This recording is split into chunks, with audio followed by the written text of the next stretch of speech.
Good evening once again, everyone. We are back to our favorite show at the end of each game week, which is the Premier League review show. And in today's show, we are joined with two new panelists. We have Clinton, a Tottenham fan. How you doing, bro? Yeah, bro, I'm good. I'm good. Not so good, but I will take it at this stage, but I'm good. Sorry about that. I get what you mean, of course, because at some point we're going to review the Tottenham game, and that will be the opportunity you get to rant and cry about how things are panning Yeah. out there. We also have Chidera in the chat. Chidera, welcome. We can't see you right now. I think can you hear us? Okay, I think you're still trying to connect. Okay, so just to maybe run this show, we have a format where we look at the Arsenal match review. Yeah, of course, we'll take you some time out to see how our title rivals played, in their respective games. This is the hate watch section, of course. Then, of course, we have to look at other key Okay. fixtures. We'll talk about our surprise of the week. We'll talk about injury watch. Now check out, other like players of the week. And now we'll look at the Premier League table. Then, of course, review what's next. So, without further ado, let's go to the first fixture we're going to review, which is the Arsenal match fixture. Now, this was quite an interesting one, Clinton. What was your take on the lineup from Arsenal from the last game? Yeah, I think the lineup was as expected. Yeah, pushing Saka into the whole thing from the start is what we expect from Arteta. Maybe Saliba was a big shocker, right? But Mm-hmm. I think fair enough. Just all in all, I think that's kind of lineup. Apart from maybe the Saliba, is something I was a little bit surprised about. But the other team is what I would expect us not to put out this Yeah, weekend. yeah, I agree with you. I know Odegaard was not fully fit to start the game, and of course, we had to start the Berichi in the middle. Izzy had quite a good game, in my opinion. A couple of good shots that were stopped by Nick Pope. Nick Pope was in phenomenal form, as we'd expect from any team playing against Arsenal. But let's talk about the first, controversy in that game when Jacob Murphy made an inadvertent pass towards Pope, and Victor Gyökeres got the ball before Pope, and of course, he got impeded in the box. Was that a penalty to you? Yeah, it should have been. I think it should have been. It should have been a penalty. That kind of instance, I just think it's not. It's not. It's a close call, though. But I think, in my own opinion, it should have been a penalty. Yeah, because I was quite surprised. First things first, they had taking so much time out to even review the video. And after doing all that, the ref went and said that the keeper touched the ball. Like, it was so puzzling. Let's just track back to last week when Brandon Buemo was in the same opportunity with Robert Sanchez. He touched the ball as well, but he was sent off. So sometimes I just tend to wonder why there's so much double standards in the Premier League. What's your take on the officiating?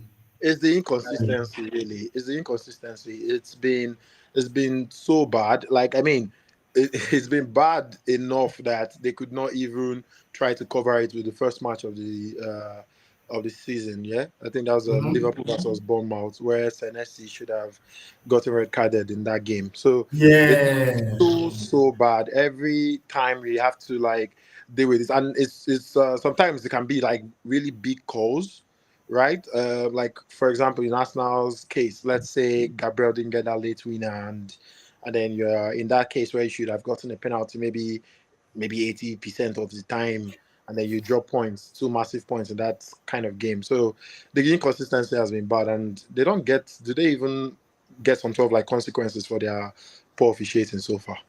Yeah, I don't think there are any consequences. I think right now, for the best of our knowledge, the only referee that managed to get remanded was the one that I think it was Kut.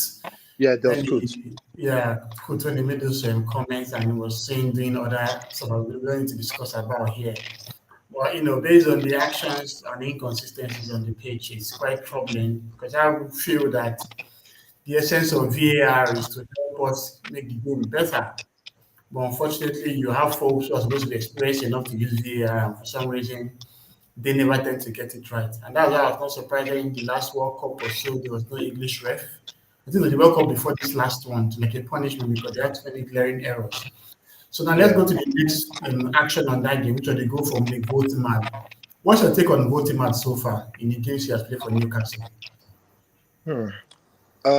It's a tough one, yeah, because filling in like Isaac's boots at that age, the experience not playing in this kind of competitive. I know the Bundesliga is competitive, but this kind of very physical style. I think he's been decent. I think he started well.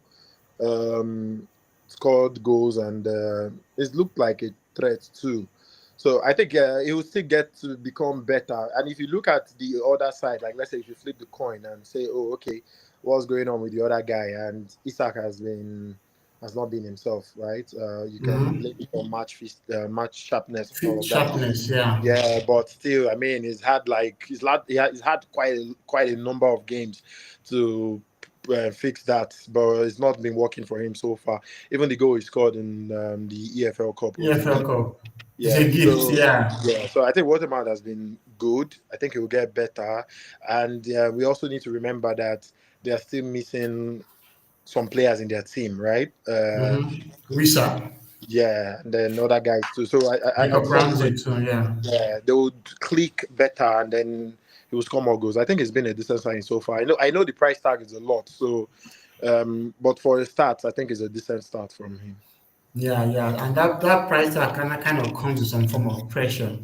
And you have Of to really course. think about how Newcastle have, really been on the trenches. When they knew they were going to lose Isaac, they really went hard to find a striker. They tried for João Pedro, it didn't work out. Tried for Mbeumo, it didn't work out. Tried for Benjamin Sesko, who went to Manchester United instead of Newcastle. And I was quite surprised to see how they struggled to really lock down a good striker, being that they're even in the Champions League. But let's talk about Votuma's goal. Do you think that was a push on Gabriel? No, no, no, not really, not really. Think I think I can't say that was a push in my own opinion. I think Gabriel should be doing better there, but yeah, Mhm. we're doing better there. I don't think that's a push in my opinion. Yeah, I agree. I don't think that was a push as well. Someone like Gabriel is a very physical defender, and to see him, just hit the deck like he did in that kind of situation was quite shocking. So obviously changes had to be made. Martinelli came on, Merino came on, Odegaard, and of course those two players kind of played a big role in the late minutes. Merino scoring from a cross from Declan Rice, and of course Odegaard creating the assist for Gabriel. So far, Arsenal has had some good substitutions. Do you think it's a trend that will continue, or should they be getting it right from the first instance? I am actually scared that it might continue, right? Because the quality of players are coming off the bench. I know there is some sort of controversial takes about is Martinelli good enough and all of that kind of stuff. But you can look at the guys coming on, like you're getting Martinelli fresh leg against tired legs. We know how fast he can Mm-hmm. be. He's Mm-hmm. also, I know his finishing can be questionable, but you know that on his day, it's like it's something that he can do, and you're not like, okay, this is something like. I mean, we saw the goal against Manchester City. It's something he Yeah. can do, and then you have also like Merino coming off. You have coming on. You have Trossard. So these are guys that can change things, and it's very solid, like very solid setup for us now because if you have these guys that are fast, that are technical, coming off the bench, they can change things, and that's been working, right? I mean, we saw that happen last week, 2 weeks ago too, and then it's happened today again. So Yeah. it's a plus for them, especially with when you consider that it's they have to actually do well with maybe Saka still, Coming still up to monitoring speed. his fitness, yeah, monitoring his fitness, and you just surely need somebody like Martinelli coming off the bench against tired legs. So yeah, it's a good setup. I think it should continue for now, especially with the fixtures coming up for Arsenal, favorable fixtures. I think it's something we'll continue to see. Yeah. So another quick question: do you think Musquera was punished for being yanked out at halftime. You need to see some errant clearance that led to a corner kick that led to that goal. Or do you think Saliba was actually meant to start in the second half? Uh, I mean, Saliba has to always start, and if it was another player, then maybe I could say, okay, yes, it's possible that he's getting punished for that. But for him coming up for someone like Saliba, it's we could just say okay, it's a fair and maybe a pre-planned, or maybe it was just pre-planned by Arteta to do that. So I know that on another day, maybe without that thing happening, maybe Saliba would have come on, say 60 minutes, but I don't think he's being punished. I just think maybe it was like a right and important call to do for Arteta. Yeah, and I'm just thinking, what's your take on even a player as good as Saliba staying on the bench? Is that a testament of how well Mosquera has played in the team so far? I don't want to read too much into it. Maybe if it happens again soon, and then it's something that could be like, oh, he could start getting rotated. But for now, I think Mosquera has done well. He's been very decent, and so I think it's just maybe one of. But then again, it's still questionable, right? Because if you're going to rotate him in a big game at St James Park, it's something to worry about. But I think Saliba might be fine, but it's definitely something to worry about. Yeah, and of course, we have a couple of folks in the chat. Always good to have you here. Okay, Organ said that was hardly a push on Gabriel. He went down too easily, and I agree with you. Gabriel is a very physical defender. And if you notice, there was also a moment where Gabriel had some madness when he punched at Votimad. You know, if they had watched that retrospectively, this would have given him a red card for that incident. I had to say, but I mean, I was even kind of surprised I didn't see much of that happening against Haaland. You know what happened previous seasons when they're always up against each other. So Yeah, I think he has yeah. that kind of dog fight in him, all those kind of rascal behavior and all of that. But sometimes I don't know, Sha, maybe tries to get into the head of the strikers. Well, maybe if they are tracked back. I don't know if it's the red card, but maybe he would have been cautioned for it. Okay, so let's talk Newcastle. Nick Pope, 34 years of age, still making those kind 34. of, yep, still Wow. making those kind of saves and setting Aaron Ramsdale behind him. Obviously, no goalkeepers actually tend to last longer. Do you think he will lose his place to Ramsdale, or do you think Ramsdale will just sign because of his injury issue that he already have every season? Exactly. I think it's the fitness issues. Pope is Pope is great. The only reason why Pope doesn't play a lot of matches internationally is because of Jordan Pickford. So maybe if he's from another country, you just have that international spot locked in. So Pope is Mm-hmm. great. It's just the fitness issue. I know that I think last season he had some questionable moments towards the end of the season, and then people are like, "Oh, now they're going to get Ramsdale." It could, but I mean, Ramsdale is not coming into the. He didn't come into the team with some sort of, should I Reputation, say, yeah. yeah, because I mean, he had this Relegation stuff again. relegation stuff, and he was still kind of. But he was actually great for Southampton though, because I saw some prevented goals and they were Yeah. solid, and he did not make any error at all. So, but yeah, I think Pope is just levels ahead of him, and Pope is safe for now. And like you said, goalkeepers tend to like last longer. So as long as he stays fit, is a reliable shot stopper, right? And then Mm-hmm. he also has like solid defense. I know they've been having issues with fitness thing like is Botman ready? Is he not? But I mean Fabian Schär too gets injured once in a while Yeah. too. But let's say everyone is ready. He has Damborn, he has Schär, and they've gotten TL too. So it's I think he will continue to keep his place. Yeah, And it's then speaking about Lewis Hall, I thought that he was going to nail the left back slot for Newcastle, showing the kind of performances he did last season. But he has struggled to play this campaign, just one game so far. What do you think is going on between him and Dan Burn? uh first of all, it's fitness issues. Um so let's say he didn't have like all those injury issues and all of that, you should have that locked in. But and again, it could be a different setup by Eddie Howe, right? Because Mm-hmm. Dan Burn offers much more defensively. Yeah. and maybe he wants that because there's a lot of things that are going on this season that I'm like, oh wow, like the whole case. Also, Jacob Murphy, right? Mhm. Murphy was amazing last season, but I know Elanga is better, but it's still struggling to see those decent minutes. But for Hall, Yeah. maybe I don't know how it happens. Like the kind of setup where because Bond looks on like he looks undroppable, like it looks Yeah. drops in. So the only way Hall comes back into that 11 comfortably means Bond has to drop back, and then dropping back would maybe change the formation a It's bit. formation, yeah. To allow Yeah. maybe So Tia might go back to the bench or something. Yeah, I agree yeah, with you. and again, even times it's even surprising now that I could even say that even for times when Bond is allowed to play maybe center back role, I Mhm. mean, we will not be surprised if Livramento plays the left back and then Trippier plays right back if it's fit. Yeah, so they So have a lot Hall of just versatile players actually. yeah, Hall is not just it's not just having it right now. Okay, so let's look at a couple of comments in the chat. So K Organ says Saliba being on the bench is a plus. I think it's a testament to the strength in depth. Yeah. So what do you think of Arsenal's depth this season, Clinton? It's like I mean, like we've said, look at the kind of players that are coming off the bench.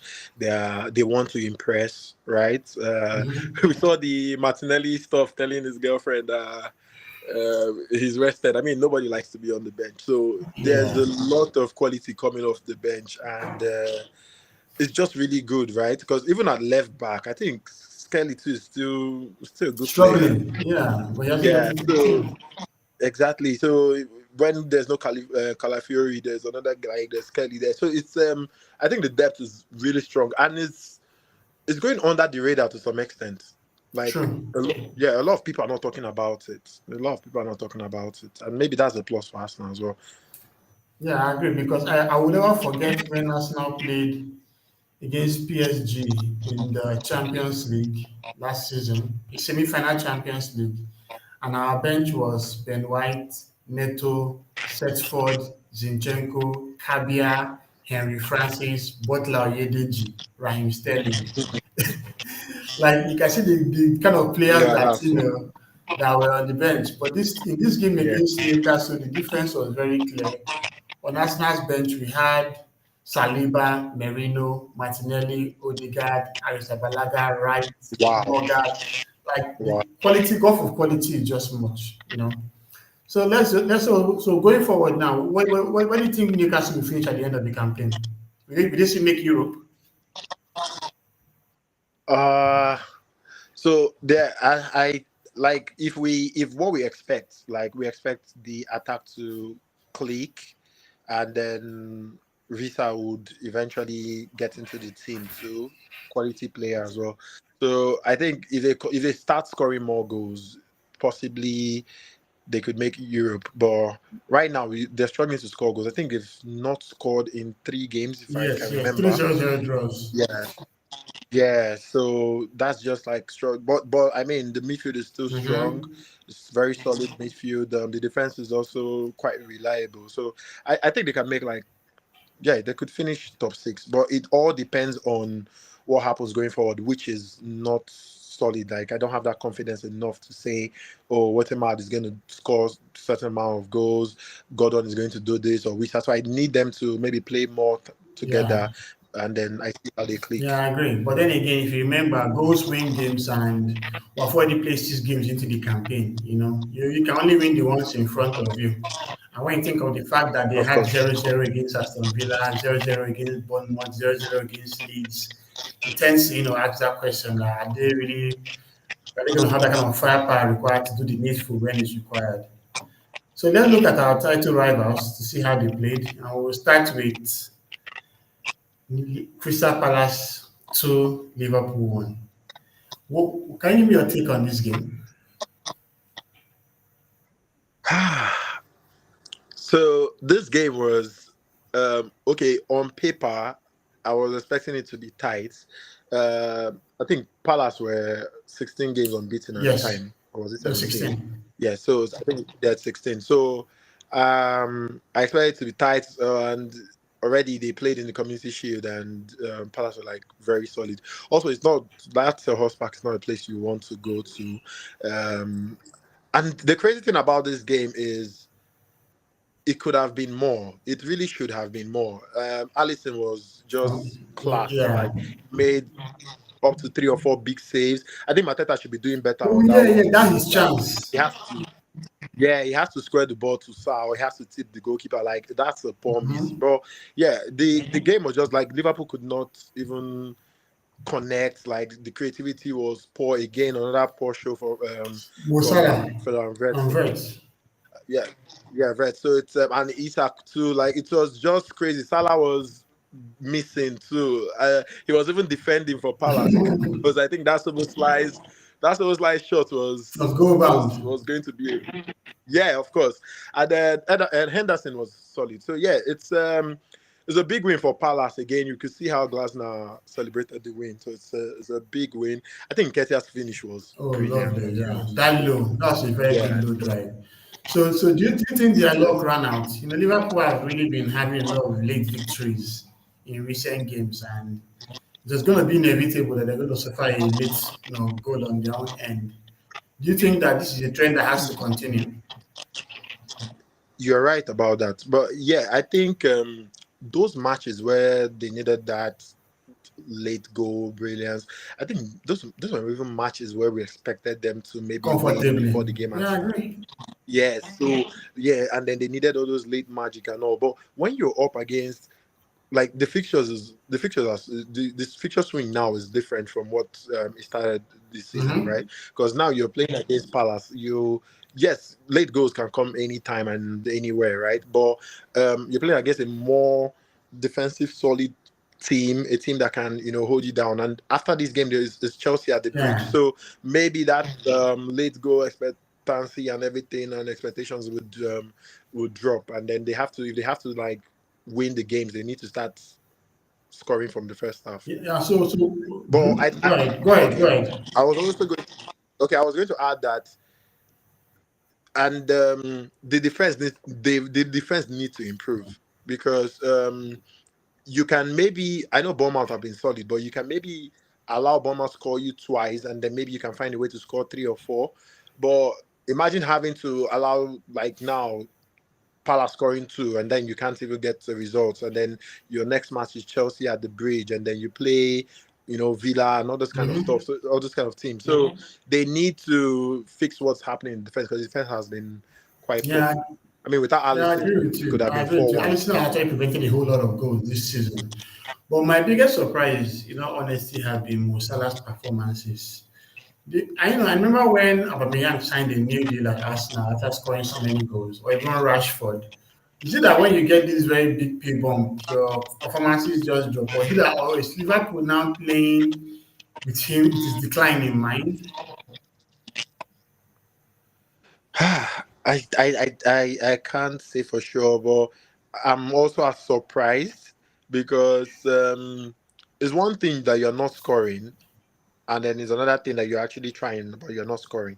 So if you look at the matches they've played, Salah has gone missing in a lot of them, Mm-hmm. right? There's been even Slots even like admitted that his best game, easily his best game by far, his best game was what he did against Atletico. Atletico de Madrid. Yeah. So like he goes missing, and this is not what we are used to, right? This is somebody that had lots of assists last season. Like the creativity is not there, the fear factor, the bite, everything is just bad. Though I don't know if it's maybe I don't just know what to say because if some people are saying maybe age, but what's age like? Yeah, He literally was unstoppable last season. yeah.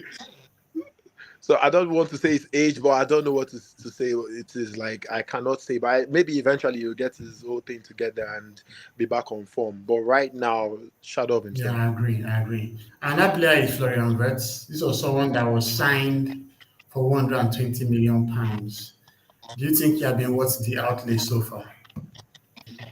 Absolutely not. Um, I think he's struggling a lot with the two main things that he's struggling with right now, in my opinion. One is the physicality. We could see how he missing out on a lot of draws, right? Mm-hmm. And not just like he can't make all those the way the Bundesliga is kind of set up, the way they play, like most times, do not exactly need you to be that physical. You just need to be, have that skill set and all of that. But that physicality is lacking in his game. And then secondly, which is the most obvious, has been his decision making in the final third. It's been poor. Against Burnley, there was this chance he had, like in the Oh yeah, box, like that you have like to. that I shot the ball once, but he was trying to dribble. Bro, you have to shoot once. Yeah, Like, what is happening? yeah. So like he doesn't, like, it's so crazy. Like, you have to shoot from that spot. Like, you have to. So those final thought decisions, like, decision making has been poor. He needs to improve on that. But so far it's been poor. I know there's a lot of pressure coming in, and it looks like one that like the player that gets tired easily, Mm-hmm. because I could see how intense he could play in the first half, and then second half he goes missing, and he's been doing that a lot this season. Maybe he will come good. I think a player of his qualities, he should be doing lot better. But for now, is not worth the money so far. I think we just have to maybe give him a lot more time. But for now, no. Okay. So what about Hugo Eketike? And children, are you with us now? Can you hear us? Yes, I can hear you. I don't know if you can hear me with my horrible. Oh yeah, Uh, we can hear you. We can hear you. But we can't see you though. Do you want to put on your picture? okay. Okay. So quick question. What's your take on Cody Gakpo losing his place in the squad? Do you think that Florian Wirtz started ahead of him in the game today? Uh, he, I think Gapo has been brilliant. Apart from Ekitike, is the second player in the attack that's played very well this season. Created good chances as well. So decent XA, scored goals too. So it's I know he's the easy scapegoat, right? Mm-hmm. But yeah, I think it's a little bit harsh on him to like get even the time he started. So yeah, I think he got subbed off around 58 Or minutes or thereabouts. thereabouts. So, yeah, so he's the easy scapegoat, and that's just what's happening. But if you're going to look at this based off form, surely Florian Wirtz has to sit and allow him play. Okay. So But maybe they would Slot would think having to put him on the bench right now might just maybe drop his morale more. okay, I agree with you. So Chidera, this is a question for you. What is your take on Eketike's what should I use? I don't see stupidity. What is your take on what Eketike did against Southampton, bearing in mind that there are going to be ramifications for it? And with that happening and with what the coach on the slot said, do you think he's going to lose his place in the team? For me, I don't believe he's going to lose his place in the team because we've all watched Ekitike. He has more cohesive bonding with the actual Liverpool team, Mm-hmm. unlike Isak, who is still finding his foot on the team and the system they play. So I believe Ekitike is more grounded in slot system with a short while, the 2 months he's been in the system. So it's stupid, it's childish, it's whatever you want to call it. People have done it. You can remember last season, Enzo scored an equalizer and tried to pull up his shirt, and Jackson dragged his shirt down. Yeah, Enzo is I an remember. experienced baller, and he also did that, and it was Okay, saved by Jackson, saved by the yeah. bell. So when you check the scenario, you understand that okay, this guy came into the team, scored the winning goal, and it was against the championship side and everything. A tap in, if you might say, and he's Mm-hmm. losing himself. It's crazy. I don't blame the coach for dragging him both offline and online because he Mm-hmm. needs the dragging. You don't do that. The rule has been in play for Centuries, multiple years. man. It's not like it's new. Mm-hmm. It's a long time ago they put that. I think 2014, 15, if I'm not mistaken. Mm-hmm. So it's almost a decade the rule has been in place. So why would you at 20 what and you don't know the rule? So, but I believe him starting ahead of Isak for now is justified because if you watch the game, I don't just talk about goal or assist. I watch the game actually. His runs, his movement with Chapo and Zoboslai or Beats or any of them in that system. He knows what is expected and he's always in place to put the ball in. So any good coach will know that Ekitike is ahead of Isaac. Isaac is still with no precision, no game in the past, what, 2.5 months. He's just coming in, playing 50 minutes, 30 minutes, an hour, you know. He's still Yeah. trying to get his feet with Liverpool system. So it's difficult to get rid of Ekitike. He's missing one game. He's going to get back in next fixture and obviously he's going to do his work. I believe Oh, Ekitike is not going to lose his place to Isak now. okay. Thanks, Chidera. So Clinton, what about this question? What's your take on Federico Chiesa? He has been coming on as a sub and scoring some very vital goals for the team. Isn't it high time to reward him with his stats? And if he's to start, where do you think he will play? Uh, I I think it's been very solid off the bench, right? We saw the goal against Bournemouth, which was a very scary time for Liverpool. We also saw his assist for Ekitike. Like Mm-hmm. even Slot was saying it should be Ekitike should be thanking Chiesa, Chiesa yes, first yes. before trying to take Yeah, off his shirt. exactly. And then also, yeah, also against Crystal Palace. So he's been solid. What he's doing deserves a start, but it's hard to see it happening now because if he was going to start, you would think maybe he plays like favorite role, maybe on the right. And that would mean no Mo Salah. And then if it's going to be center, no, I don't think he plays as a nine. So they would rather have maybe Isak or Ekitike. um, Ekitike. But I think Isak can be benched now, right? Because he's still trying to like get into the team. But Chiesa is fine being that squad player. He's actually like fine being just coming off the bench and doing his thing. He's so okay with that. There were rumors about him leaving during the summer, Yeah, it but didn't he's work like, oh, out. he's okay. Yeah, he's okay with that position. I think eventually, maybe he might get the start, but it's hard to see it happening with the kind of quality they have up front. Okay, fair enough. So Chidera, Crystal Palace, they lost Eberechi Easy to Arsenal, who was a very talismanic player for them, and they signed Jeremy Pino. Do you think that loss of Easy and Odyssey the previous year has been very detrimental to them? Or do you think that they're just a system-based side that can slot in with anyone that plays in those positions?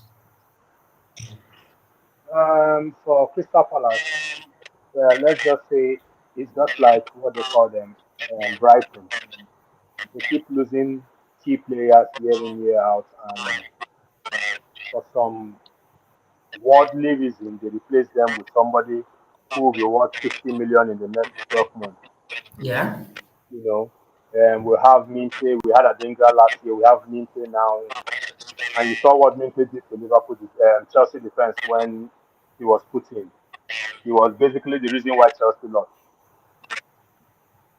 So, Reece James or Gusto could not match him. yeah. So for Brighton, they have that system. But for Crystal Palace, they lost what's the name to Bayern Munich.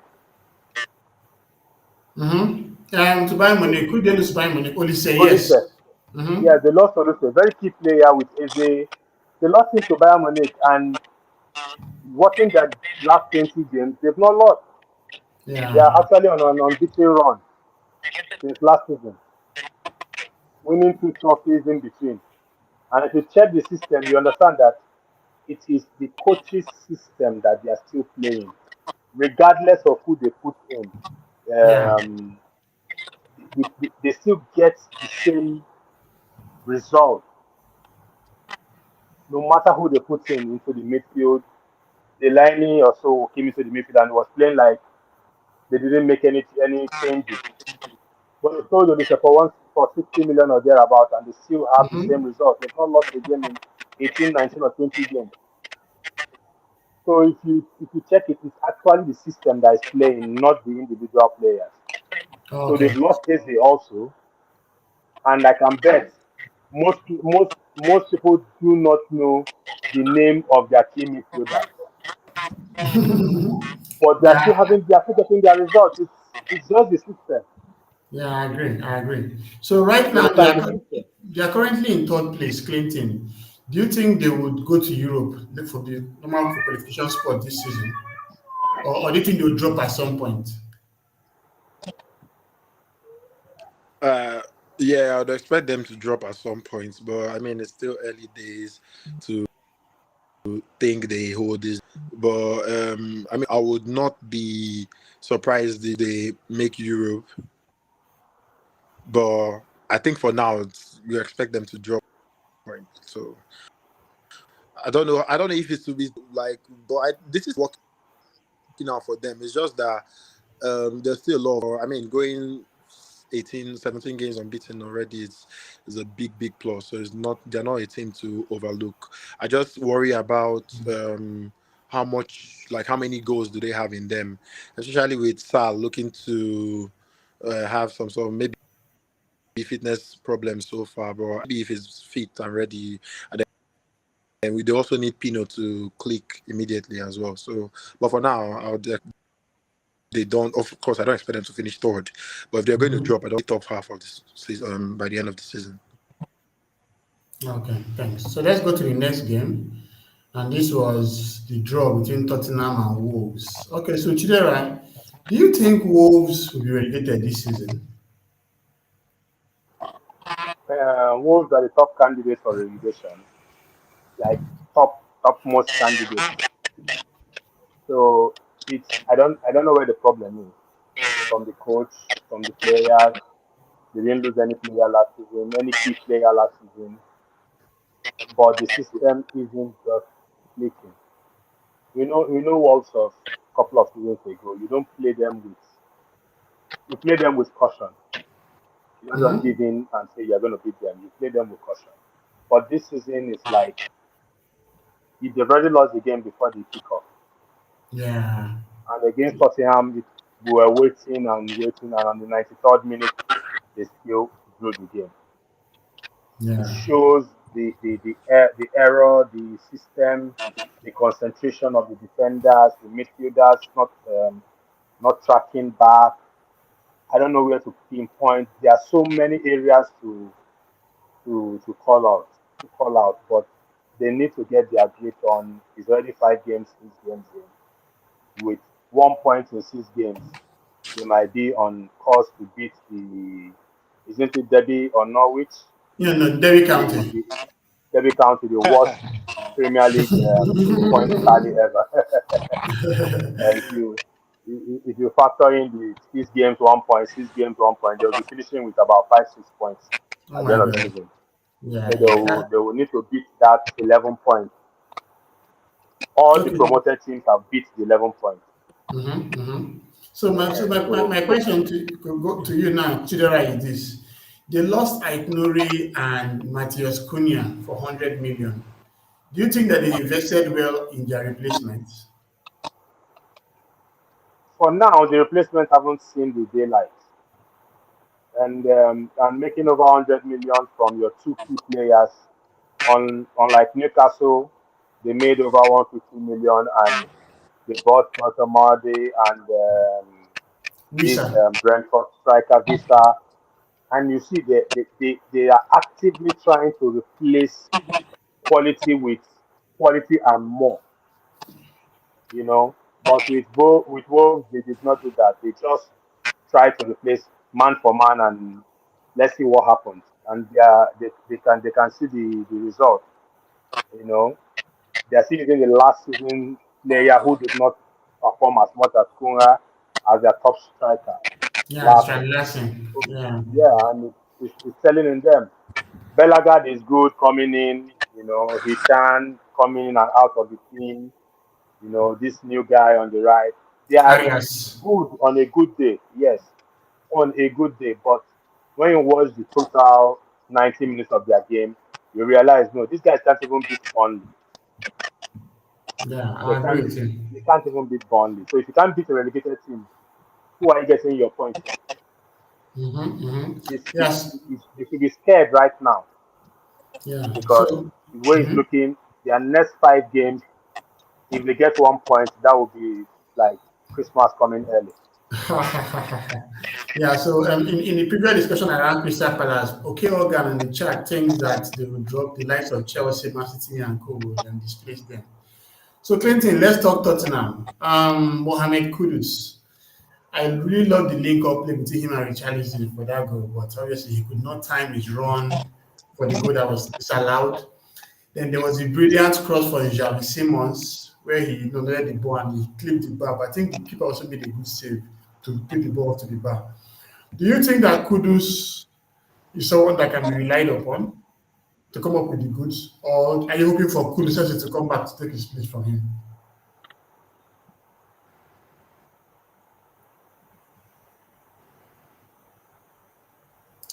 Clinton, are you there? Okay, maybe he's having a. Hey, sorry, I kind of had my network. Sorry.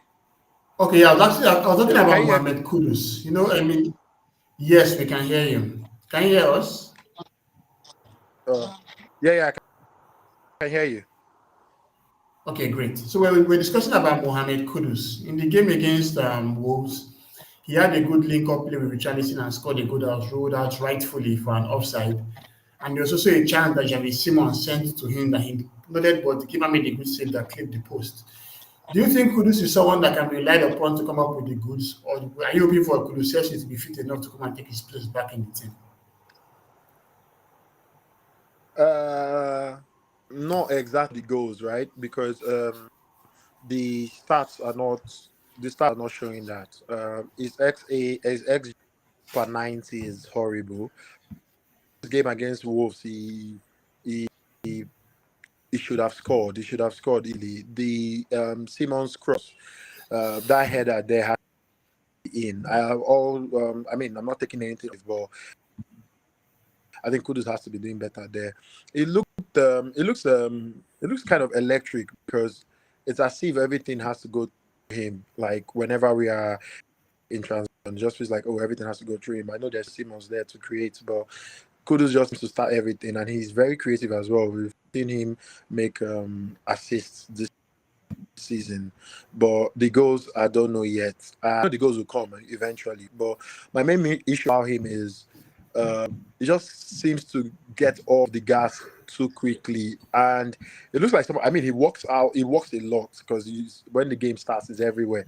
But then again, once it's like the Mm-hmm. second half, he gets missing easily. You don't see him again. You don't see him make those runs.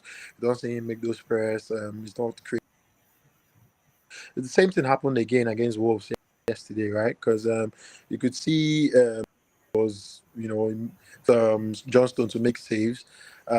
He was connecting well, and he also had a big cross where Richarlison almost got at the end of. But the second half, Mm-hmm.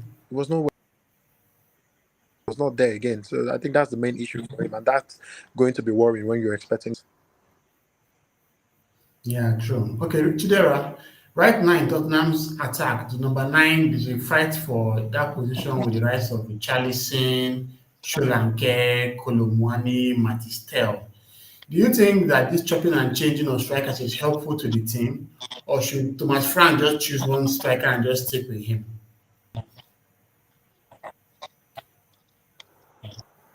For such a team like Tottenham, unlike the other conventional big six, I don't think they have that level of top striker that can solidify owning that number nine.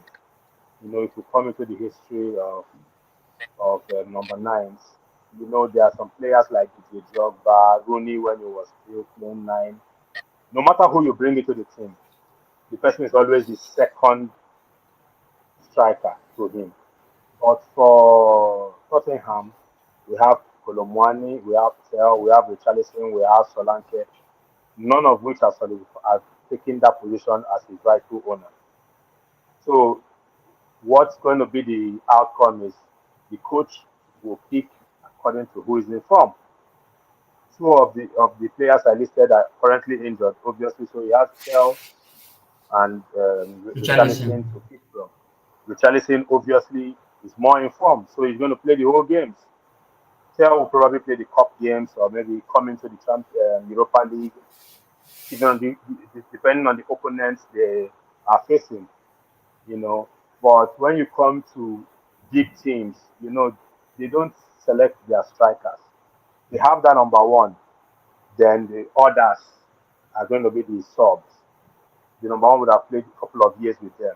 Unlike Tottenham, I don't think they have any fixed. Whatever you see, you get. Depending on the team playing. That's why if it was FPL, I won't be signing Richarlison or Colomwani or Tel or Solanke because excuse me, you don't know who you are going to face the next week. I think they benched Richarlison a couple of game weeks ago. They played him the next game week, and you are seeing it. You don't bench your main players, So I believe that number nine position is out for the takes. Anyone that seizes this opportunity will sit that number nine down.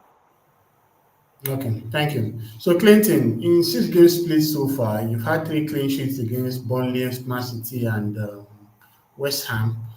And of course, you considered against Bournemouth, Brighton, and Wolves.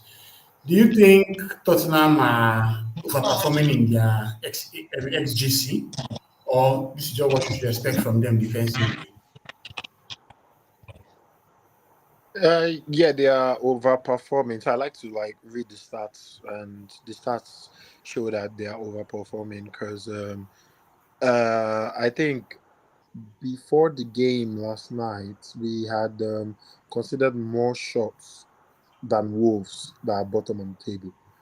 Yes, So that's just to tell Hmm. you the amount of shots we give out. So I mean, against Bournemouth, it was horrible.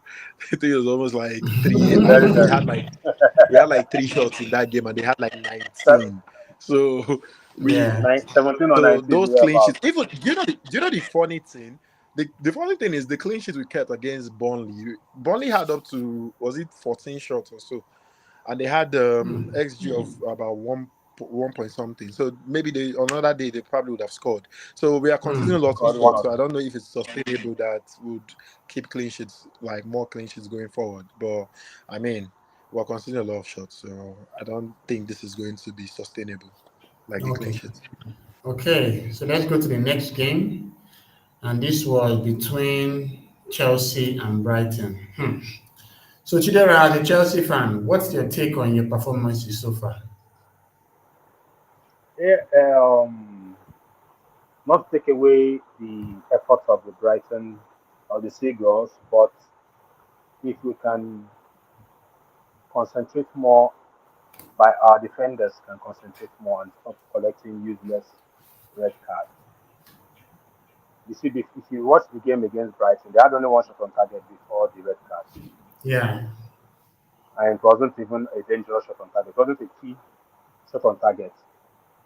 After the red card, you all know these kids in the defense, they just forget themselves, marking nobody and marking everybody at the same time.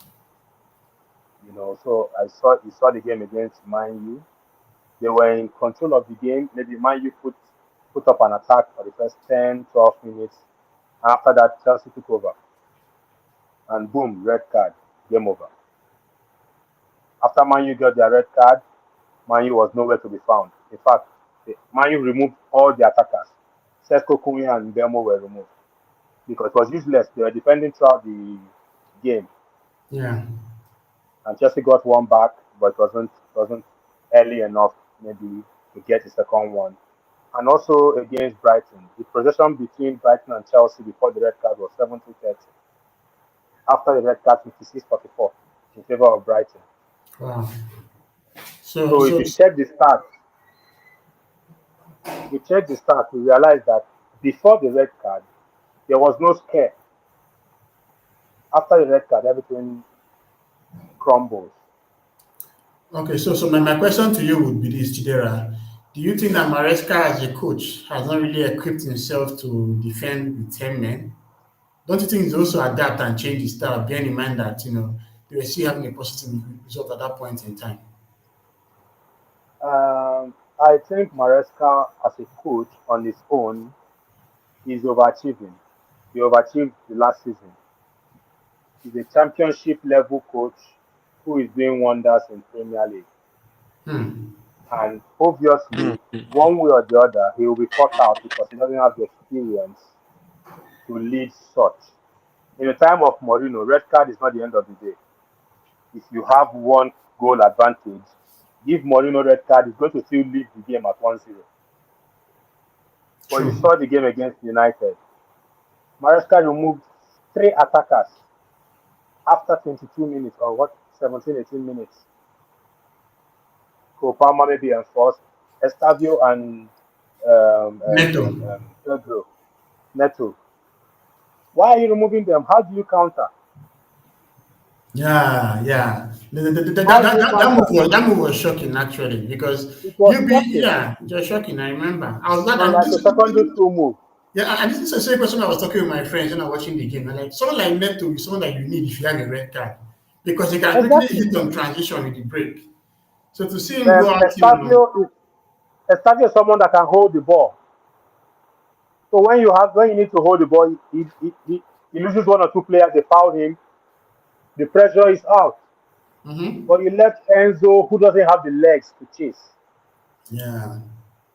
So So Clinton, when you watch him, okay, he's when a you're done, championship coach overachieving in the Premier League, and from time to time you also see those championship characteristics in him. oh, I get that, I Yeah. get that. So So that's just the problem. okay, so Clinton, quick question for you. With the amount of billions and hundreds of millions that have been spent at Chelsea, do you think that they could have done better in their defense? Yeah, yeah, definitely. I think where I think there was like some rumors about them going for maybe Bastoni. But I don't know if the rumors are like big ones, like if they were actually serious, if they even made any bid. But yeah, I think they should maybe do better in defense, and they could still work with the ones they have, like the assets they have in defense now. Well, like Shidera is saying about the way they've defended, it's just bad. I was looking at the game against Brighton. Yeah, Mhm. the way the game started, like Chelsea were all over Brighton. The everything, sorry, the shots, chances created, ball possession, everything was Chelsea. And once Chalobah got red carded, so that's if it was three men that were out. So it was just a walkover for Brighton from there. So it's something that they need to do better. Maybe it has to be like Maresca putting the team back in. Like maybe he's not used to getting like under that sort of pressure because again the substitutions against United were questionable, right? And we saw the way they defended the game yesterday. So they have to do something better. About the maybe they would have spent more, but I still think the quality of defenders they have now, they can do better than what they are doing now. Okay, so Chidera, right now with Chalobah getting a red card, with Leverkusen injured, with Badiashile not fit, who do you think is going to play against Liverpool? It's normal. The players we saw at the end of the Chelsea game, at the end of the Brighton game, it's going to be a Chepong and Badiashile or a Chepong, Pato. Fofana? Either way, Fofana is not a Is hundred is ninety Tosin not plus. No, back? no, no. Tosin is not coming back to the end of the international break. He Topa missed is international break. Oh, Tosin is till October ending or give or take. Yeah. So it's going to be Achiepong, Badiashile, Fofana, Achiepong. I don't think they'll pair Fofana and Badiashile. But either these two pairings, it's not even the matter of who is going to pair in the defense. The cover from Caicedo is almost always enough for whoever you pair in the defense. Chelsea Mm-hmm. have never had a central defense pairing that have played back-to-back games. Once you play, the next person is going to replace one person, the next person is going to replace one person. And they've always been going that way for the past couple of months. Yeah. It's just that once we are one man down, it's almost the end of the day. Okay, You fair get so enough. it's more or less the coach's system or what they've not been taught. So the pairing is not the problem. Chelsea are beating Liverpool with less muscle in defense. It's just that even in the attack, there is no Palmer. Yeah, So yeah. That's a big loss to it's them. almost like Yeah, yeah. So it's also a negative in the attack. So if you are defending well, are you attacking that well? Yeah, fair And enough. Bonanote being present, I saw his game in the cup.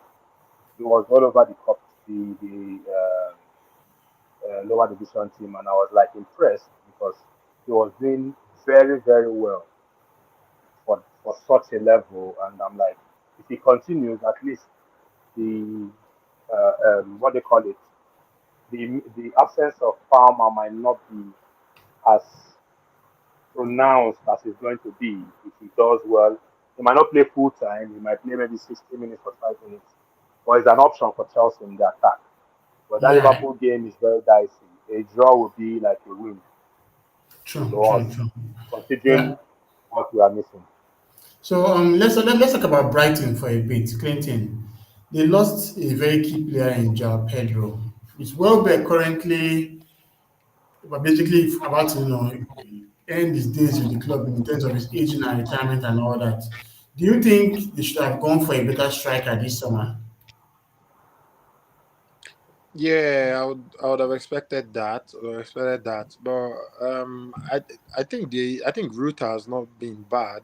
It's probably a bit with fitness this season, but I think Ruta has not been bad. And then they tend to rotate like Ruta and then Welbeck as well up front. They also have this young guy that played in the cup. I've forgotten his name, but I Figure. think mainly it's Ruta and Welbeck. Let's see, maybe I think they have the quality to help them Yeah, do yeah. The great guy in the things. cup is Stefano Zimas, the Greek young forward. Yeah, yeah. Yeah. It's actually decent. It's No, it's decent. quite But yeah, decent actually. Okay, so let's talk Man City. Chidera, do you think they are back to start challenging again, or was it just an expected victory against Burnley?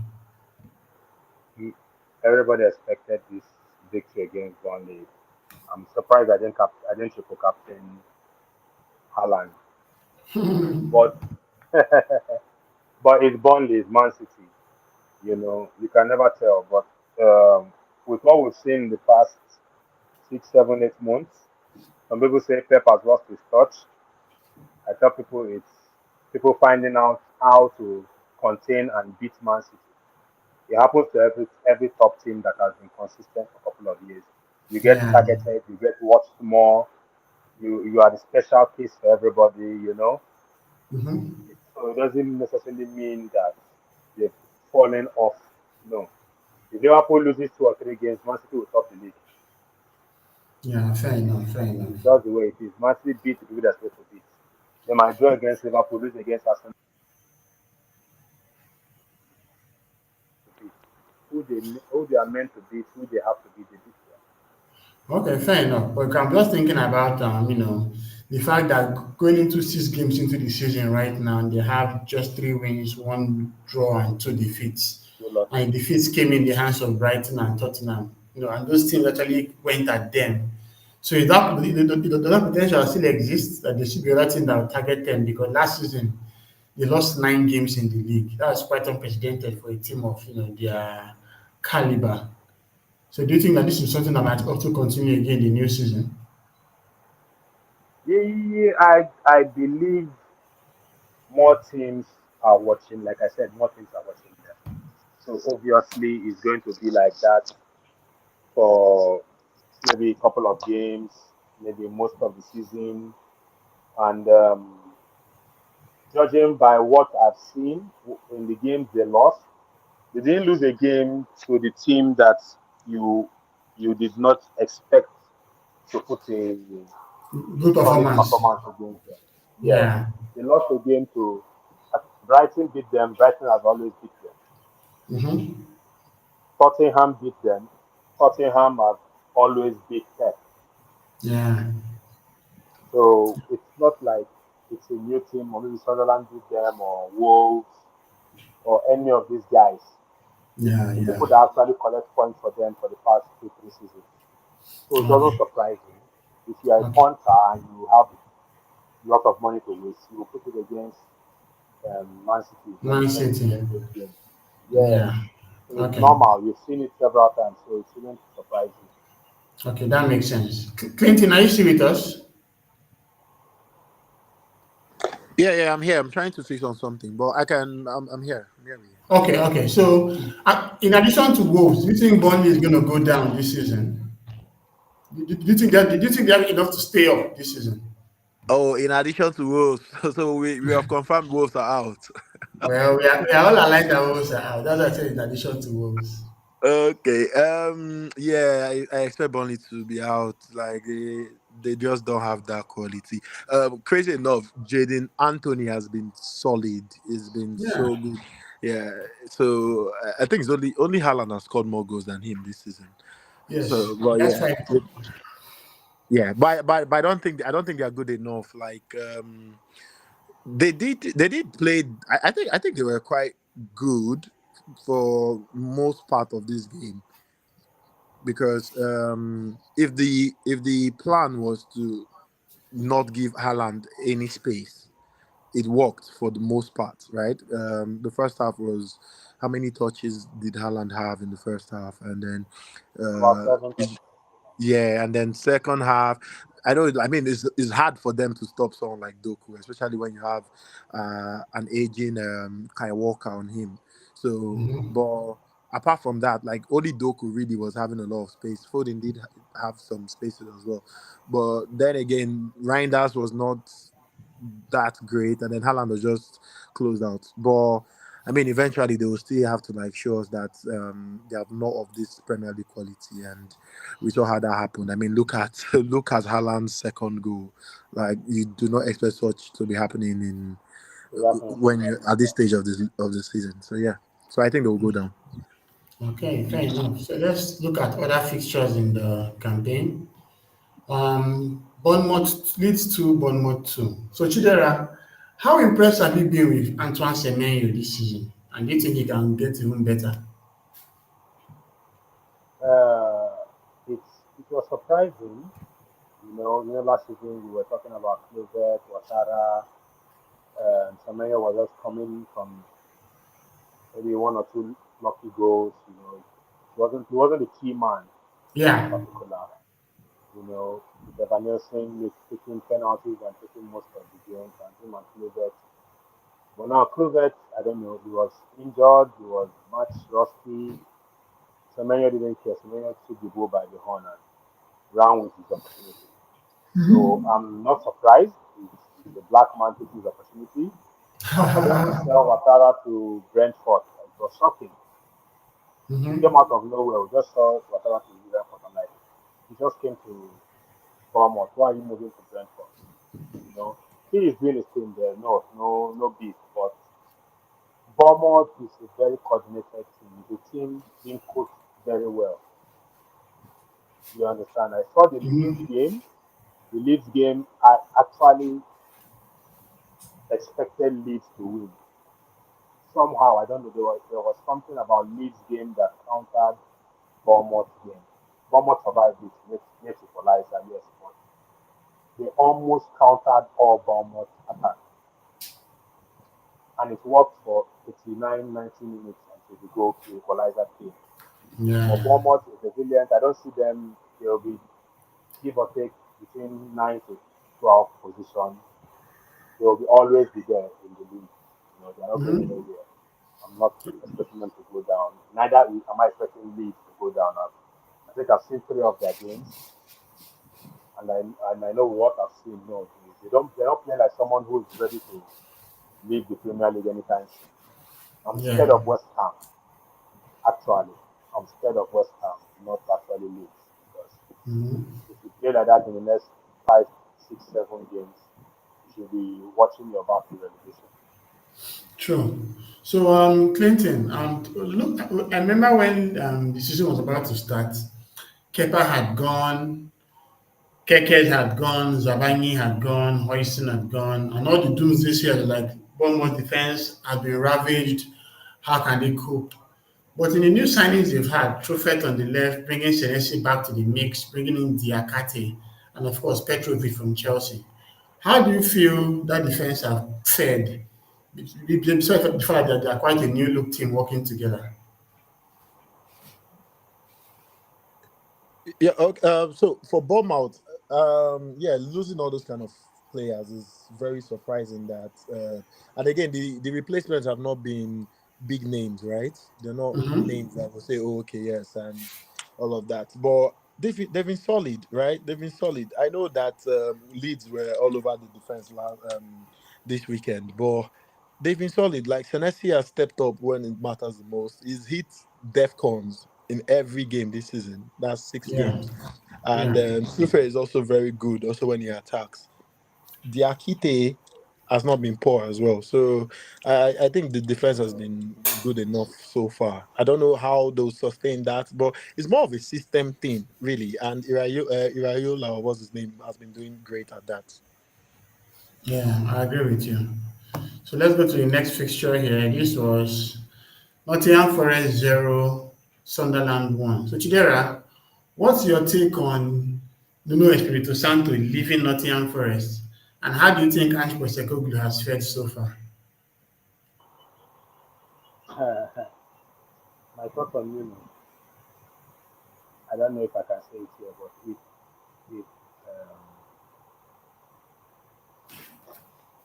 it was the name, I forgot the name of the owner here. Okay, Georgios Marinakis. Yes, just Marinakis, exactly. If you can burn in hell, that would be great. Kama didn't wait for them. Nottingham Forest, Kama didn't wait for them. Kama was standing on the doorstep waiting for the football to start. Hmm. And it gave them back to back. No winning six, and it's telling on them because you don't. What type of disagreement will you have with a coach who is taking you to the Europa League. level after Yeah. how many years, not after how many decades, all of a sudden you part way with him. Unexplainable, we have parted way with him. It's Nuno Santos. He fits the low mid level teams. He plays well with them. So why would you let him go? Why would you let him go? Nobody saw that coming. There, people saw that coming because of the news coming out from the dressing room that the owner and the sporting director, former Arsenal sporting director, if I'm not mistaken, they have issue. They do right. Yeah, Edu. Yes, from Arsenal. So if you're having issues with that, then obviously you are not going to be the coach of the team after buying over 20 something players in the past 2 years. I mean, 40 players in the past 2 years, Mm-hmm. and you lose the coach who actually bought those players. So it's it's like they plan to fail before planning to succeed. Hmm. They sacked the coach which is planning to fail, then they now brought Postecoglou to use the players the coach who you sacked, who the system works for. Yeah. The system like it's just like United. They're playing exactly the same formation with Crystal Palace, but United is not working. It's working for Crystal Palace. Mm-hmm. So it's using a system when you don't have the players to interpret it, it's useless. You must True. work with players to interpret the system and to convert players that will work well with it, and the system will do it. But if you just bring in a system without the players available, you're not going anywhere. It's planning to fail. So I don't blame anybody if they are calling for Postecoglou said he saw the writings on the wall and he said it's the job after all. So whatever happens, happens. They failed Yes. in the transfer market, they failed in the coach market, they failed in getting the system to work. Yeah, and Clinton, at least you've had some first-hand experience with Postecoglou. You know the maverick style that he plays with. Transitioning from a team like the team managed under Nuno that was defense first to Postecoglou's gung style. How do you think Nottingham Forest are going to fare with him in the ranks? At least up until January when he buys his own type of players. Uh, that's like crazy change, right? Because we know how Nuno plays and how Ant plays, but he's struggling now, and I don't know. I'm not going to say I'm surprised, uh, but should we give him some days again for him to see how it goes. But the way the team is playing now is so poor, and I think they'll continue to struggle. So I'm not expecting much to change from him. And even if he's going to get his own players, when is he going to have them? Might be too late by then. Fair enough, fair enough. So let's talk Sunderland, Chidera. How impressed have you been with them this season?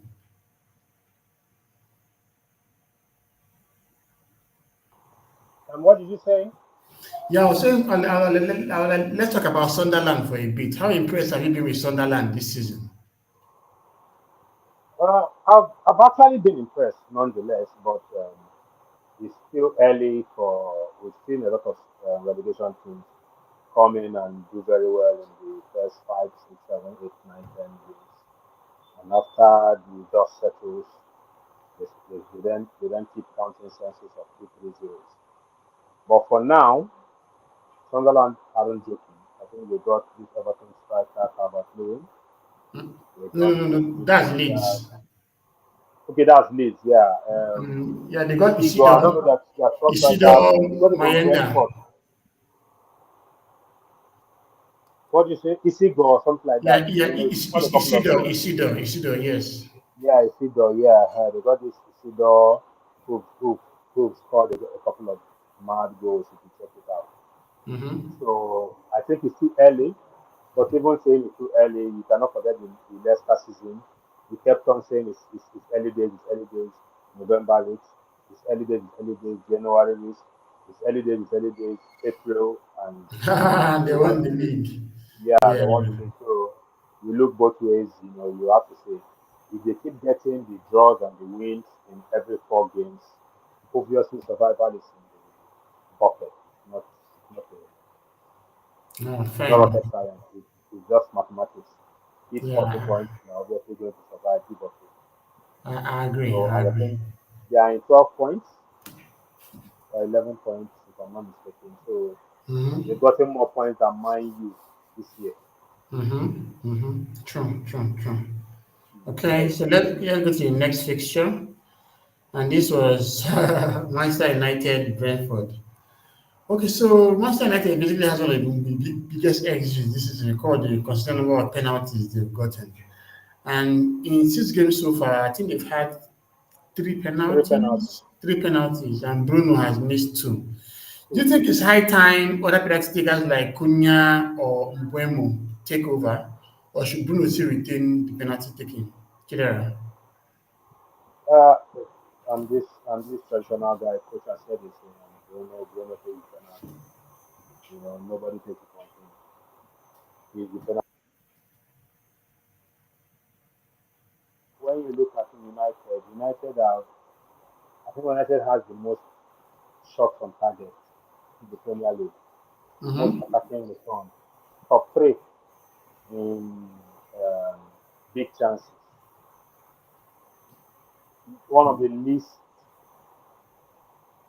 shots on target in their own post, one of the least. So it's like they're doing everything right, but they're not getting the end result. Mm. Yeah, they're not getting the end result because for you to get 3 penalties, the amount of attacks you have got. True, true, true, true, true. Then for you to miss it and still concede with limited shots on target against you. So it shows that it's either the opponents are very clinical or there's something wrong. In their defense. But the girl said I think the cost,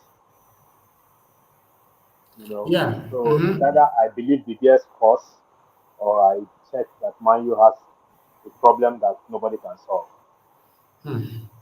So, Clinton, let's talk about Igor Thiago. Brentford lost Mogad, lost Mbuemo, lost Visa, and lost their manager, Thomas Frank. Do you think that Igor Thiago has shown that he's the next best thing in terms of attack, or should they still go and invest some more? Uh, the goals he scored this weekend were solid goals, so maybe we expect more from him. But I don't know about his quality yet. I still think I want to watch more to know because I mean he has. Does he have that quality to fill in the boots of like Young Wisa? I don't know. I can't say for sure, but it's not been that bad. I just have a problem with his discipline. Gets to it's kind of like a card merchant as well. So, but so far, it's not been that bad. I think he scored how many goals? Four now, I yes. think four, Four. three or four. Yeah, because I know he scored from the spot the other day. So yeah, let's give him some time. But I think so far I'm impressed with what he's done. But I don't know if it's going to be of that Johan Wissa way of scoring up to like let's say Okay, 18 so goals. we have a chat from the Coco Campbell. Thanks for being in the chat today. He says Bruno should have been sold in the summer. Chidera, do you think that Bruno should have been sold this summer? I know some Saudi team were really, really keen on him, but he chose not to leave Manchester United. Do you think he should have gone? Um, Before the beginning of the season, I didn't think he should have been. Watching these 5, 6 games, I really, really think Man U could have taken that over 100 million. If I can't remember how much it was priced out. Yeah, yeah, it was quite significant. Yeah, so Man U could have taken that and replaced him with any other person in that team. Not even a new buy, any other person in that team. And Yeah, they will not be worth that.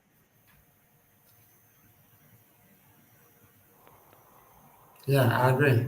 So Clinton, what do you think? Should Bruno have gone? Left Sorry, the should club. Bruno You know, have there was what? the Saudi team that wanted to sign him last summer, but he chose to stay in Manchester United. So we had a chat from the Coco saying that Bruno should have been sold in the summer. So I'm just trying to ask. Uh, yeah, for United fans, I mean, many of them are saying he should have been sold. But I think Bruno himself would think that he still has more to offer in Europe, so and especially in England, based on his quality and his skill set. So maybe one more season. Maybe one Okay, more season. fair enough. Yeah, let's go to another game. Aston Villa 3, Fulham 1. Finally. Clinton, Chidera, did any of you have Watkins in your FPL team? Ah, God, why? I've had this guy. I've had this guy since game week 1, and then I finally wild carded him out. But no problem, no problem. I'm happy with my wild card. I'm happy with my wild Yes. card. So Clinton, where do you think it went wrong for Aston Villa this season? I don't know. It's hard to say, but if you look at the lineup, you would first of all l- think about creativity. I think the creativity has dropped a lot, and then it's mostly creativity based on that midfield. And then Rogers, I think they had this injury scare during the preseason, so maybe he's not fully fit, and then it's also affecting them. But I mean, Emery is forced to play McGinn on the right, and then you're depending on creativity and proper crosses in the ball and taking on players from John McGinn in 2025, or expecting him anyways. But we sort of feel like they just cannot, like, and then the signing of West Ham has not started to click yet. What? I think Yeah. so maybe eventually Elliot to make everything go very well for them. But this team has been very poor. Like I saw the stats. I think that was in week 4. So I saw the stats where they were 19th for XG, and they were also like bottom for XGC. So that's just terrible. Yeah. So let's look at the outstanding fixture. Chidera, the game between West Ham and Everton. Do you think Nuno Espirito Santo will do enough to get a positive result in his first game as West Ham coach, or will the slump continue? No, I think it's too early for Nuno to make any difference. I don't think he has had up to three up Training to sessions. three training sessions with them. So I think it's almost impossible to have a positive effect with the system. So whatever it is, let's look for next week. We might see maybe better results from No, West Ham. I assure you, next week will not be better because they are playing Arsenal away. you're going to be whooped. It's Nuno. It's Nuno. Arsenal might win, yes, 1-0, but it's Nuno. Once he gets his way around the defense and the defenders know what to take, we might be looking at very satanic football. Hmm. So it will be Haram Pro Max. Yeah, so So the Coco was talking about the previous discussion we had around the Aston Villa, and he says he think it went wrong when they could not retain the key players they got on loan last season, who they built the team around, and that's true. They had Asensio, they had Rashford. Those are very key players for them, but those guys actually left to their parent clubs, and Aston Villa couldn't retain them. But Clinton, what's your take on Everton's new look attack with Ndiaye, Grealish, and Dewsbury Hall? Those guys have been very exceptional so far. Do you think they're going to come up with the goods again against West Ham tomorrow night?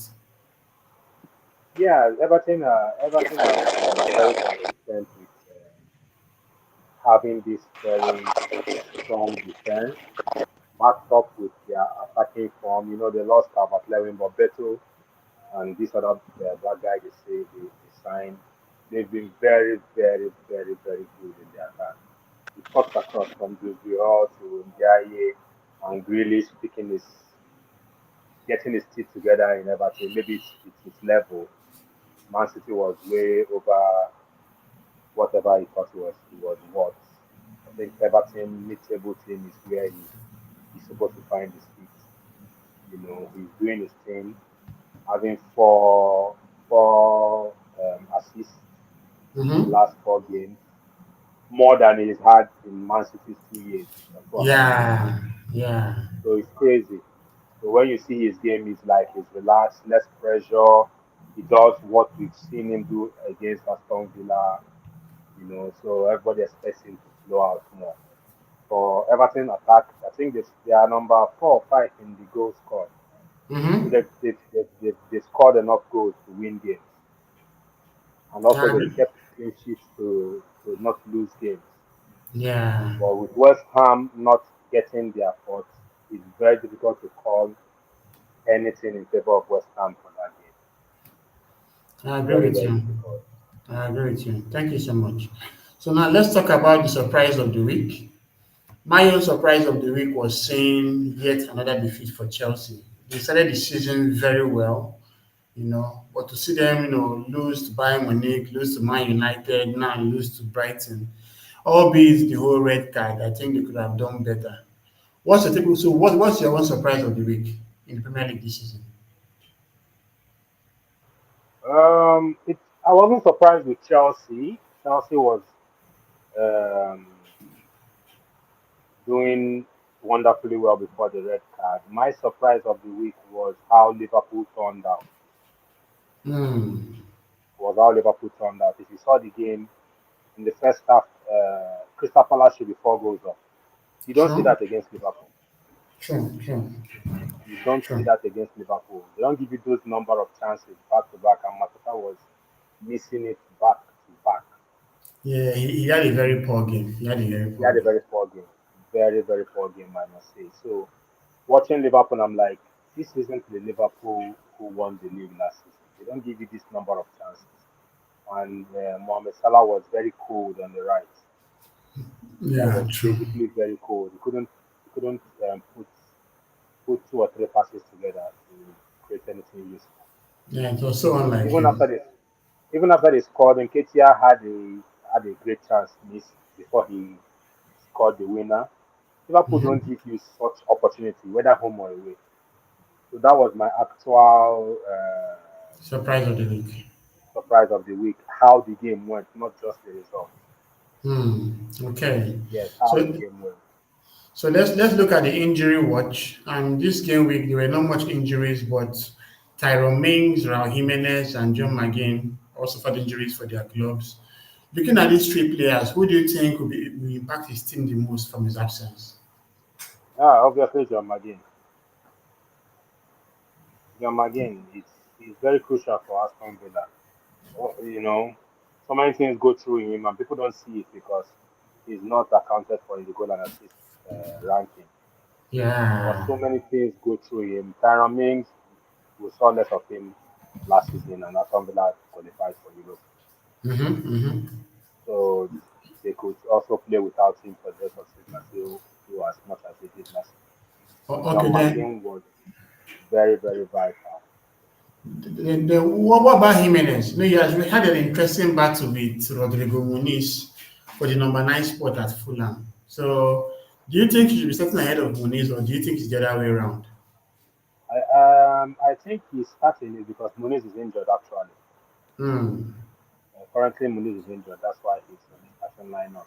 If And you now he watch has last gotten season, injured. he immediately they got him into the team. They were starting him, and Muniz was coming off the bench. He starts, Muniz comes off the bench to score. He starts, Muniz comes off the bench to score. Yeah, And at some point he by lost his game team. week 20, 22, he stopped starting the games. Muniz was starting, and Muniz was scoring. Yeah. So he's So your undoubted number nine. exactly.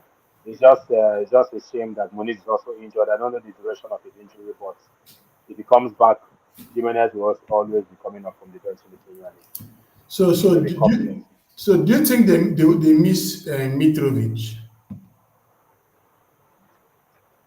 Mitrovic, Yeah. Do you think they miss him? it's been long. I don't think it's been a long while. His caliber of players is like, how would I put it? Gyökeres. This bullish, Drogba, Yeah. clinical, front of post. Just put the ball in front of post. Don't give me that 1, 2, 3, 4 passing. I'm not doing that with you. Give me that ball in front of the post, and I see the post and I score. True, That's their true, type true. of game. So obviously these other strikers are different. Yeah, more ball Jimenez, players. more ball players, yeah, they're different too. But his goal tally is scary for a Fulham type of club. Yeah, true, true, true. He knows where the four corners of the post is. So Okay, so let's look at the players of the week. So let's just quickly talk through three of them to me. Number one, Igor Thiago. So talk to me about Igor Thiago. How was his performance this week to you? Igor Thiago is doing what Igor Thiago has been doing since the season started. Don't let him sniff the front of your post. Just don't let him. If he sniffs it, he's scoring. Yeah, but did you think Alta Bayandel could have done better for the second goal when he pushed it to his legs and the De- thing went under him? Definitely, anybody who has watched football for 20 minutes would know that any keeper should do better because it's it's something your goalkeeper coach will call you in after the game and tell you maybe we'll start with basic one. Maybe we'll start Yeah. with fundamentals of keeping because it's a fundamental skill that he lacked in that situation. But kudos to Igor. He's doing his thing. He knows where the post is, and he doesn't fail in that section. It's surprising. It's very cheap signing. Hmm. People didn't believe he was going to be this consistent. You Yeah. know, so that's one thing about the scouts for these smaller clubs. Yeah. You get to find the best players and pay less for them. True, true. Because no, Igor Thiago actually replaced Ivan Toney, but he suffered that knee injury that allowed Yes, Wisa to, play consistently. play games. Yeah, now let's talk about Danny Welbeck. At his aging years, what's your take on his goals in Stamford Bridge? His goals are the header and the Chip, pick up. It's the normal than the Welbeck goal. Let's excluding the defensive errors. brouhaha. It's crazy because Daniel Beck at his age, this is his first goal of the season. He had a True? chance to convert a penalty 3 game weeks ago. He missed it. Yes, actually. So this is his first goal of season and he's getting a brace in what 27 minutes, 25 minutes he was on the pitch. So Yeah, it's the experience calling, knowing where he should position himself, and getting the opportunity he converts it. It's very simple. It's basic football true. and he's doing his job. Uh, He's doing what he's supposed to do, and I like the way the coach goes through is it Gruta and Welbeck and Yeah, goes through them. You play 66 minutes, you play 70 minutes. The other one comes in, plays yeah. So 90 yeah, minutes. so he keeps them very fresh. To keep them very fresh. Yeah. So Gruta scored in his second game or first game. In the next game, then Robert started. He didn't score. He pulled him out at 60 minutes. Gruta Hmm. came in. He scored. So he knows what he's doing. So, but Welbeck took his opportunity, put him in with less than 30 minutes to go and one man down, and he put two goals behind. So it's not. It's something he's supposed to do. He's too experienced not to be doing it consistently. It's just a Yeah, shame. He's not the fastest player in the pitch. true, true, But true. he uses his experience and positioning to convert any available chance that drops to him. Yeah. So let's talk about Erling Haaland. This was well expected actually. Two goals against Burnley. We also had an assist as well for the game. Undoubtedly the best player in the game week. Those that triple captain him in the FPL, they cooked. You know, is it going to just be the norm for like? Do you think he's going to break his record for his first season in the club when he scored 36 Premier League goals? Um, it will be difficult because more teams know about him and know how to match him. But on that Burnley game, I was very disappointed. He shouldn't be scoring two goals in the last 4 minutes of the game. That's Yeah, not why. That's not why we have him there. You have a whole full 90 minutes. If he was pulled out at 88 minutes, he won't have scored those goals true. because they're already leading by 3 goals to 1. He could Yeah, have been pulled out and a kid will be put in. He won't score those goals. It would have been exactly. just one assist. Yes, So I think he should be converting a lot of the chances in the first 90 minutes, not leaving it for the last 3 4 minutes of the extra time. But yeah. kudos to him, he knows where the post is. He, wonderful goals, if I must say. He Mm-hmm. took them wonderfully as Haaland will always take it. Yeah. And knowing by the experience FPL players, we all captained him. Just a shame we didn't triple captain him. I didn't triple captain him. True, So true. we know he's supposed to get at least 20 points from that game, at Yeah. least. That's what we Okay. expect. So let's look at the Premier League table right now. At the bottom half, you have Wolves, West Ham, and Burnley in the bottom three. Nottingham Forest is in quite a precarious position. Aston Villa, their victory has finally given them some respite. They've been in the bottom three for quite a while. We have the usual Man United. I'm surprised to see Newcastle here. But then again, because they've already been scoring goals, so they're kind of struggling in the table. So looking at these teams in the bottom half so far, which team do you predict to move to the top half? I think Newcastle and Everton, and if I must say, Aston Villa should be comfortable in the top half come the next 10 game weeks to 15. Okay, fair enough. So now let's look at the top half and see who will drop to the bottom. So Meland, Uh, we have this pace setters, Sunderland, Crystal Palace. I don't think Crystal Palace will be going down to the bottom half. I think they'll be going lower yeah, in the like top eighth, half. ninth, kind of, yeah. Like yeah, 7, 8, 9. Sunderland Mhm. in the next couple of game weeks they will disappear from that position. Bournemouth will also drop because they get more of draws than wins with the top teams. True. So obviously they will drop a lot. Brighton will be hovering around 9 to 12. So it's give or take. It's just what it is. It is. It's not no malice, no bad heart against them, but it's just what it is. They cannot sustain the pressure of that top team, especially Crystal Palace, who are playing the Conference League, if Yeah, I'm not mistaken. yeah, So, true. and the Conference League It's quite taxing. fixtures is quite taxing, and they don't have the squad which Chelsea used last time. Hmm. Yeah, They don't so have that squad. yeah, no, no. Chelsea had two So full teams probably, actually. yes, exactly. Chelsea fielded the second team in the group stage of the Conference Conference. League. Yeah, So Crystal Palace don't have that in their locker.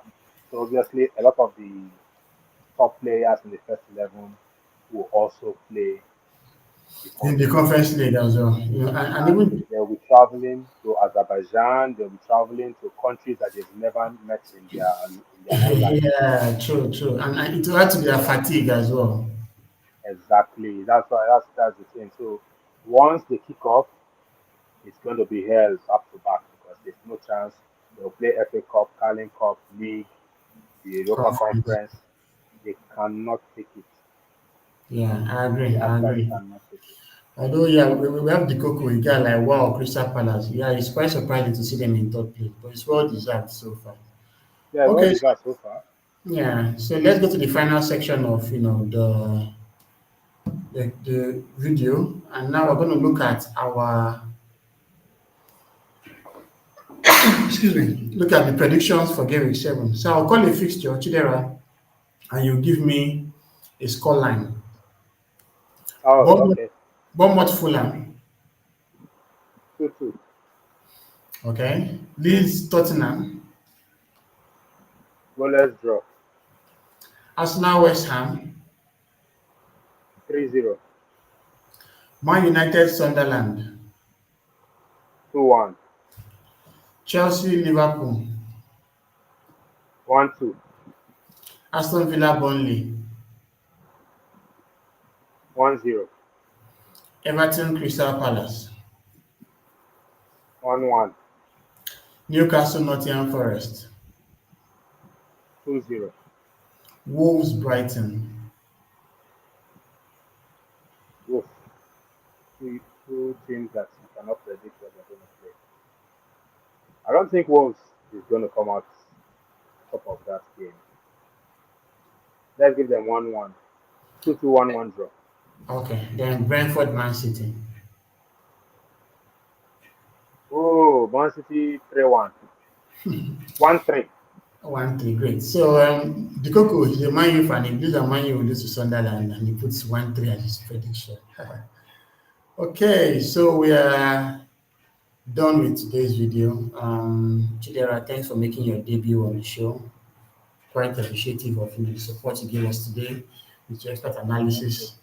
Looking forward to seeing you in more videos. And of course, to the guys in the chat, the Coco, OK Organ, and the rest, thank you so much for being part of us now. Don't forget to like and subscribe. And we'll see you guys in the next video.